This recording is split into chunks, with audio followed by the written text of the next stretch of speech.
Olá, neste vídeo não vamos falar sobre saúde bioquímica, nem morfofisiológica, nem saúde mental, porém, de certa forma, vou tratar de um assunto que também interfere na nossa saúde, que seria a saúde financeira.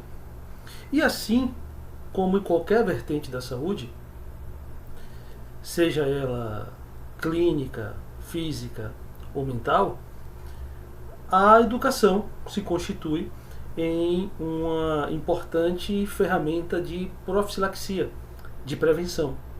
Assim como temos a educação sanitária, assim como é importante a educação no trânsito, assim como também é importante a educação curricular, que nos ajuda a partir de um conjunto e interações de conhecimentos ali, termos uma melhor percepção do mundo à nossa volta. E não seria diferente no que diz respeito à saúde financeira, que tem como principal medida profilática a educação financeira. E a educação financeira, cuja importância está na sua relevância de entender conceitos financeiros para a vida pessoal e profissional.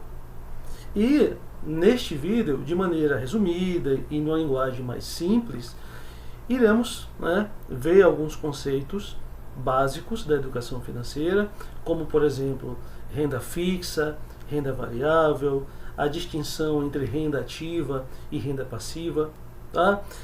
Neste vídeo, de maneira específica, vou tratar dos conceitos relacionados à renda fixa e renda variável. Assim como em vídeos posteriores, irei trazer os demais conceitos, como, por exemplo, o que seria a renda ativa e renda passiva. No que diz respeito aos dois conceitos que eu vou tratar aqui nesse vídeo, que são renda fixa e renda variável, o que é importante frisar, primeiro, sobre a renda fixa, que a mesma é uma categoria de investimentos onde o investidor sabe, no momento da aplicação, as condições de rentabilidade e o prazo de vencimento. E esses investimentos são considerados de baixo risco e oferecem previsibilidade de retorno, o que os torna uma opção atraente para investidores mais conservadores. O fato de que antes do investimento já se tem ali, já se conhece quais serão as taxas de juros aplicadas, que podem ser pré-fixada ou pós-fixada, acaba atraindo ali aquele perfil de investidor mais conservador, pois desde o início ele já sabe qual vai ser o seu retorno desse investimento. Entre os exemplos aqui de renda fixa, podemos citar o CDB, que é o Certificado de Depósito Bancário, que nada mais são do que títulos emitidos por banco para captar recursos, ou seja, nós emprestamos o dinheiro ao banco, e em seguida recebemos uma certa rentabilidade a partir desse empréstimo. Então, essa rentabilidade pode ser pré-fixada, quando você tem ali uma taxa fixa antes do empréstimo, ou pós-fixada, que é atrelada ao índice, por exemplo, como o CDI. O CDI, que é o Certificado de Depósito Interbancário, é uma taxa média que os bancos se baseiam quando uma instituição financeira empresta dinheiro a outra, a períodos curtos, a prazos curtos, e essa taxa chamada de CDI pode ser usada também como referência ao se definir os juros pré ou pós-fixados para quem optar por investimentos do tipo CDB. considera-se que é um investimento de baixo risco, uma vez que o mesmo é garantido pelo Fundo Garantidor de Créditos, que é o FGC, né? Até um certo limite. O FGC é um tipo de seguro, né, financeiro, que as próprias instituições financeiras acabam bancando esse tipo de seguro, no qual os investimentos que são protegidos, né, ou cobertos pelo FGC, eles garantem ali, em caso de falência ou de intervenção ali na instituição financeira, que o cliente receba até 250 mil por investimento. Tá? Então, para quem tem valores investidos até 250 mil, né, passa-se a ter um risco menor de prejuízo, uma vez que o próprio FGC, para aquele tipo de investimento que o mesmo cobre, ele garante esse retorno ao investidor. Uma outra opção de renda fixa é o Tesouro Direto, que é um programa do governo federal que permite a compra de títulos públicos por pessoas físicas e também pessoas jurídicas. Na verdade, a pessoa física ou jurídica acaba comprando títulos da dívida pública que são emitidos pelo Tesouro Direto e, posteriormente, o governo devolve esse dinheiro com rendimentos baseados ali em algumas taxas de juros que podem ser pré-fixadas ou pós-fixadas.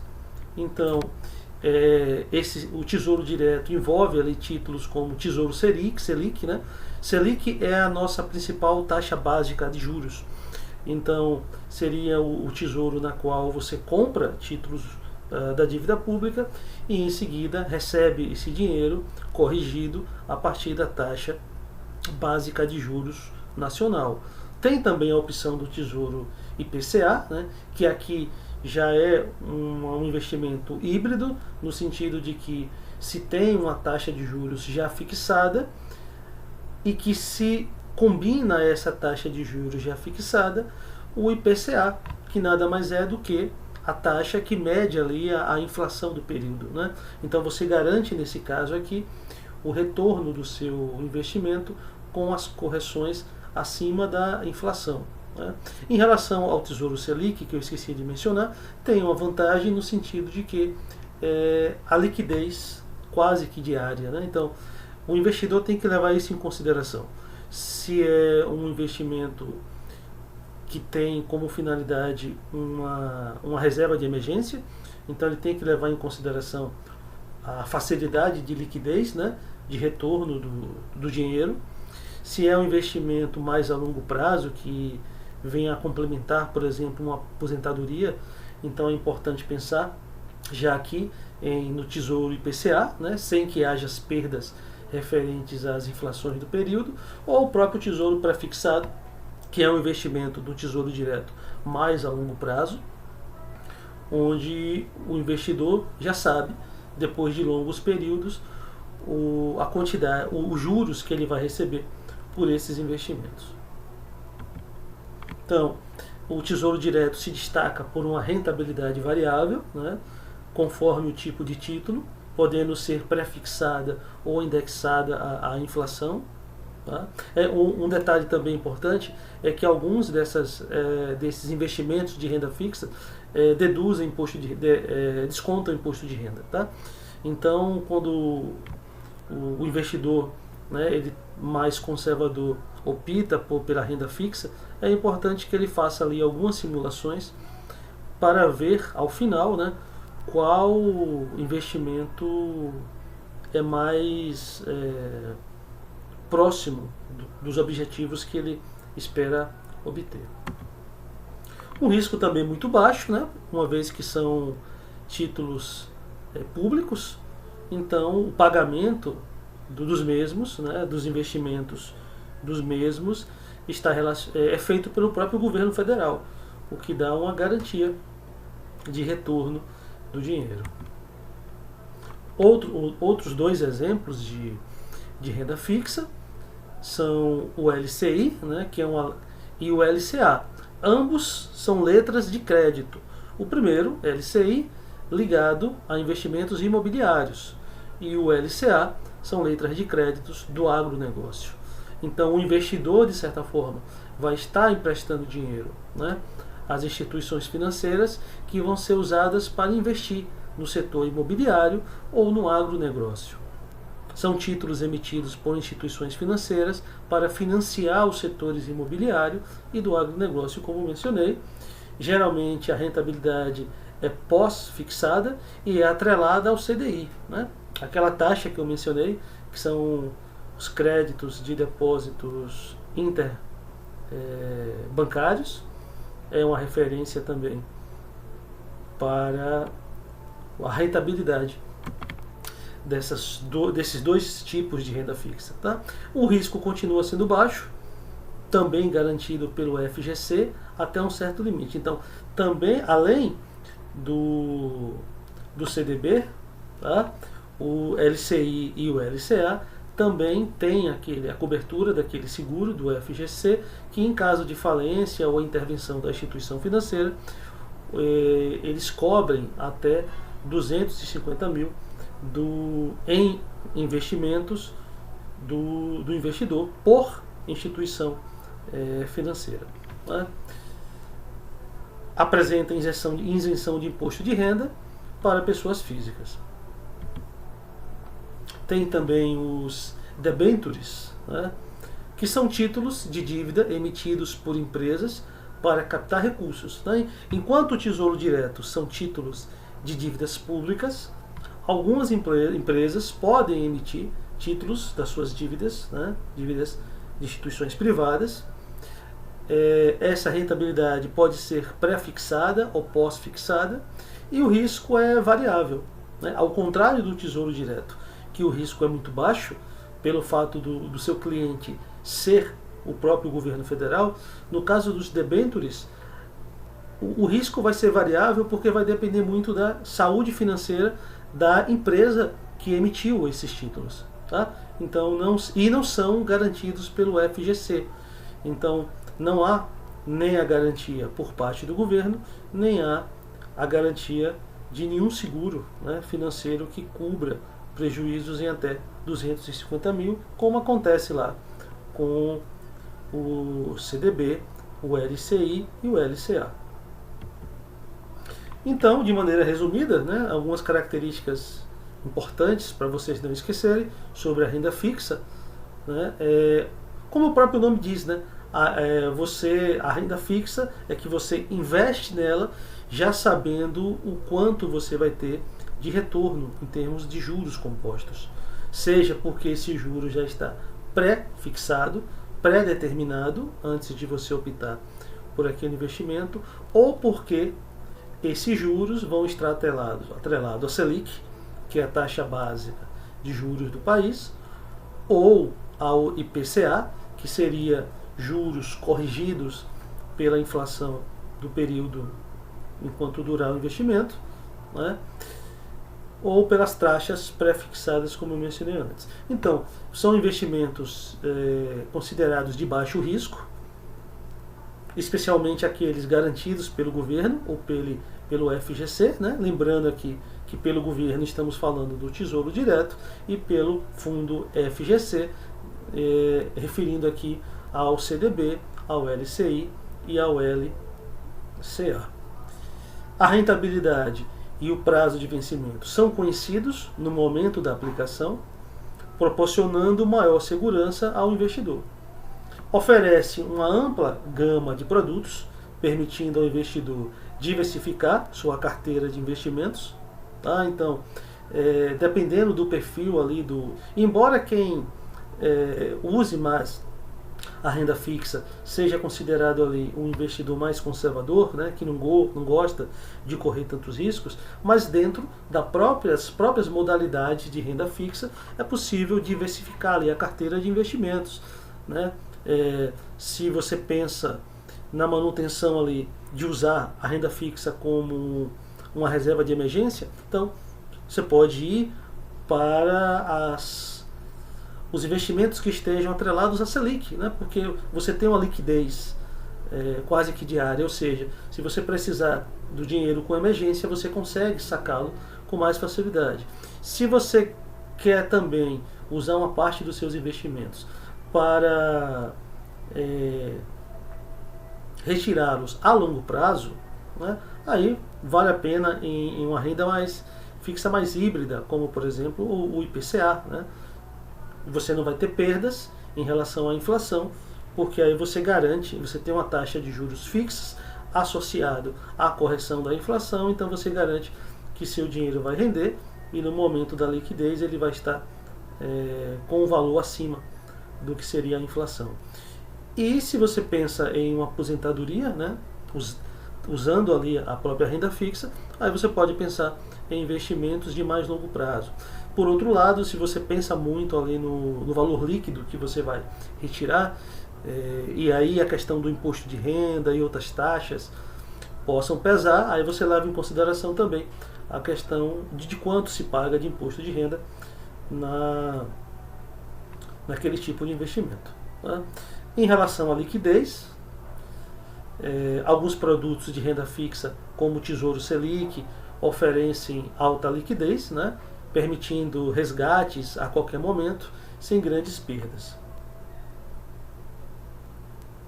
A poupança, né, eu não mencionei aqui, que talvez seja a renda fixa mais tradicional, ela atualmente no Brasil, já há alguns anos, está com um rendimento muito abaixo, né, ali 0,5% ao mês, o que dá um rendimento muito abaixo dessas modalidades de renda fixa que eu trouxe aqui, principalmente quando se observa o rendimento anual. Porém, de todas elas, né, se levar em consideração a liquidez, é a que seria a melhor opção, porque você ali sem nenhum custo, né, pode acessar diretamente a poupança e aí fazer o saque do dinheiro. Por outro lado, se você pensa ali em juros compostos e aumentar a sua rentabilidade, todas elas, a poupança acaba tendo um rendimento menor, mesmo comparado àquelas que você tem que pagar o imposto de renda ao final. O valor líquido, quando você deposita um valor maior, investe um valor maior, quando você faz aportes, né, mensais, que é aquela quantidade de dinheiro que você vai aplicar também maior, a longo prazo, todas essas rendas fixas vão ter um rendimento maior do que a própria poupança. Uma outra modalidade de renda, contrária ali à renda fixa, é a renda variável. Tá? Então, enquanto a renda fixa, você sabe ali de antemão, né, o quanto vai render o seu dinheiro até o prazo final, na renda variável você já não tem esse controle. Então, a renda variável são para investidores que aceitam correr mais riscos, ou porque tem, né, ou por inexperiência, ou por ambição mesmo, ou até mesmo aquelas pessoas, né, que vão estudar bastante sobre a renda variável e vão ali ter um know-how, né, e conhecimento suficiente para arriscar mais e, consequentemente, você pode ter uma renda maior. Então, a renda variável, ela pode te dar rendimentos maiores, mas também pode te dar perdas maiores. Por isso que eu mencionei aqui, né, e as pessoas falam que aquele investidor que tem um perfil mais conservador opta pela renda fixa, onde vai ter um rendimento maior, mas em compensação os riscos de perda são baixos. E você sabe o quanto ao final você vai ter de rendimento. Enquanto a renda variável não. Você pode ter ganhos muito altos, mas também você pode ter perdas significativas. Então, a renda variável é uma categoria de investimento onde os retornos não são previsíveis e podem variar ao longo do tempo, para mais ou para menos. Diferente da renda fixa, onde o investidor conhece as condições de rentabilidade no momento da aplicação, na renda variável, os retornos dependem do desempenho do ativo no mercado. Isso significa que os investimentos em renda variável podem oferecer tanto ganhos significativos quanto perdas também significativas. Tá? Então, não é algo para amador ou para um recém-investidor. Né?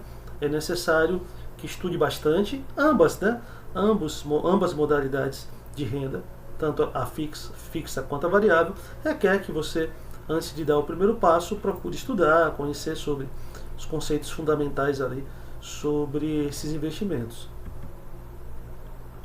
Um bom exemplo de rendas variáveis são as ações, né, que representam uma fração do capital social de uma empresa. Ao comprar ações, o investidor se torna sócio da empresa e pode participar dos lucros, que são os dividendos, né, e da valorização das ações.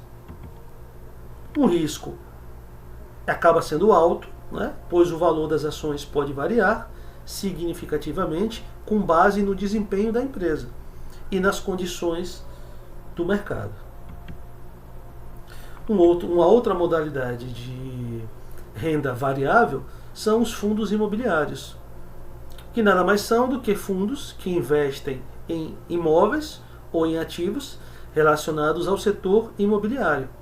Os investidores recebem rendimentos provenientes dos aluguéis e da valorização dos imóveis. O risco acaba sendo moderado a alto, dependendo da qualidade dos imóveis e da gestão do fundo. Enquanto nas ações você passa a ter, né, através dos dividendos, uma participação no lucro da instituição, no caso dos fundos imobiliários, você passa a ter uma participação de dividendos ali nos aluguéis ou nas vendas, nas transações que envolvam ali os imóveis aos quais você se tornou sócio. Os ETFs, né, são mais um exemplo de renda variável. Nada mais são do que fundos que replicam a performance de um índice de mercado, como o Ibovespa, por exemplo, né? São negociados na bolsa de valores como se fossem ações. Risco variável, dependendo do índice que o ETF está replicando. Um outro exemplo também de renda variável são os derivativos, que nada mais são do que contratos financeiros cujo valor deriva de um ativo subjacente, como ações, commodities ou moedas, e inclui opções e futuras, por exemplo. Quanto ao risco, considera-se um risco elevado, né, devido à complexidade e à alavancagem envolvida nesse tipo de transação, né, de investimentos. Então, assim como eu fiz com a renda variável fixa, vamos ver aqui breves características da renda variável, né? São investimentos de maior risco, pois os retornos dependem de fatores de mercado que podem ser voláteis e imprevisíveis, tá? Quanto ao potencial de retorno, embora mais arriscados, os investimentos em renda variável têm o potencial de oferecer retornos significativamente maiores em comparação com a renda fixa, né? Aquilo que eu falei, maior riscos de ganhos, mas também um maior risco de perdas. Em relação à liquidez, muitos ativos de renda variável, como ações e ETFs, possuem alta liquidez, permitindo que os investidores comprem e vendam facilmente no mercado. Isso é importante. A renda variável oferece uma ampla gama de ativos, permitindo aos investidores diversificar suas carteiras e reduzir o risco total. Inclusive, quando se fala em diversificação, né, assim como na renda fixa, o investidor não vai apostar tudo em um único investimento, ele pode fazer variações ali em relação às modalidades de renda variável. Então, um bom investidor, né, depois de ter estudado, de ter adquirido experiências com essas rendas variáveis, ele pode diversificar sua carteira de investimentos. Ou seja, começar a distribuir em porcentagens ali, né, como vai ficar distribuído os seus investimentos. Participação nos lucros.